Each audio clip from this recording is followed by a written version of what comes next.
Hi കൂട്ടുകാരെ, നമ്മൾ ഇന്ന് 6ാം ക്ലാസ്സിലെ മലയാളം കേരള പാഠാവലിയിലെ യൂണിറ്റ് 1 അമൃതം നുകരാം എന്നതിലെ പ്രവേശക പ്രവർത്തനമാണ് ചെയ്യാൻ പോകുന്നത്.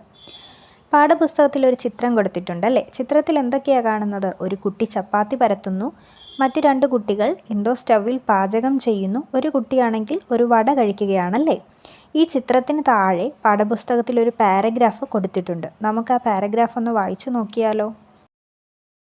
വിശപ്പിനേക്കാൾ നല്ല കറിയില്ല, സ്നേഹത്തിനേക്കാൾ നല്ല സ്വാദുമില്ല. അടുക്കള എന്ന വലിയ ലോകത്തിൻ്റെ കാണാക്കാഴ്ചകളിലേക്ക്. സദ്യയുടെ വിഭവങ്ങളിൽ പ്രധാനപ്പെട്ടതാണ് എരിശ്ശേരി. കായയും ചേനയും കഴുകി നുറുക്കി ഉരുളിയിലിട്ട് മുളകുപൊടി തൂവും.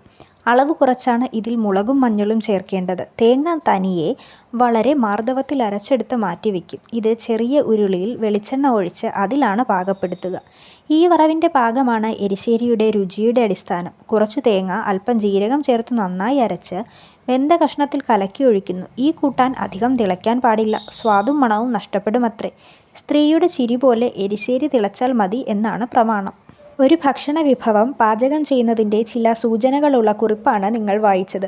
പാചകത്തെപ്പറ്റി മാത്രം പറയുന്ന കുറിപ്പാണോ ഇത്? പാചകം ചെയ്യലും പാകം തിരിച്ചറിയലും സ്ത്രീകളുടെ മാത്രം കടമയാണെന്ന ചിന്തയ്ക്ക് ഇന്നും മാറ്റം വന്നിട്ടില്ലേ? എരിശ്ശേരി തിളയ്ക്കുന്നത് പോലെ പെൺകിടാങ്ങൾ ചിരിക്കാൻ പാടുള്ളൂ. ഇതിനോടുള്ള നിങ്ങളുടെ പ്രതികരണം എന്താണ്?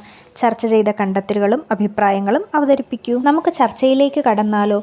ഇതിലൂടെ പാചകക്കുറിപ്പിനൊപ്പം പഴയകാലത്തെ സ്ത്രീകളുടെ അനുഭവം കൂടി എഴുത്തുകാരി അവതരിപ്പിക്കുന്നു. പണ്ട് പാചകം ചെയ്യലും പാകം നോക്കുകയും എല്ലാം സ്ത്രീകളുടെ മാത്രം കടമയായാണ് കണ്ടിരുന്നത്.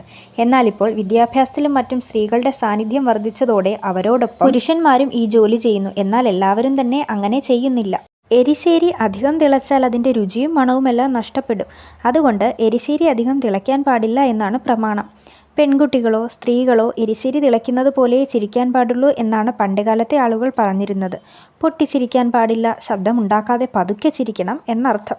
സ്ത്രീകളുടെ ശബ്ദം വീട്ടിൽ ഉയർന്നു കേൾക്കാൻ പാടില്ല എന്ന ചിന്താഗതിയായിരുന്നു മുൻപ് ഉണ്ടായിരുന്നത്. അവസാന വരിയിൽ ചിന്താഗതിക്ക് പകരം ചിന്താഗതി എന്നാണ് എഴുതിയിരിക്കുന്നത്. അത് തിരുത്താൻ മറക്കരുതേ. സന്ദർഭത്തിനനുസരിച്ചാണ് ചിരിയുണ്ടാകേണ്ടത്. അതിൽ ആൺപെൺ വ്യത്യാസമില്ല. പൊട്ടിച്ചിരിക്കേണ്ട അവസരത്തിൽ ആണായാലും പെണ്ണായാലും പൊട്ടിച്ചിരിക്കുക തന്നെ വേണം. പണ്ട് വീടും പരിസരവും മാത്രമായിരുന്നു സ്ത്രീകളുടെ ഇടം. എന്നാൽ നമ്മൾ ചിന്തിക്കേണ്ട ഒന്നാണ്, പുരുഷന്റെ ഒപ്പം തന്നെ അവകാശമുള്ളവരാണ് സ്ത്രീകളും എന്ന വാസ്തവം. വീഡിയോ ഉപകാരപ്പെട്ടാൽ സബ്സ്ക്രൈബ് ചെയ്യാനും ലൈക്ക് ചെയ്യാനും മറക്കരുതേ.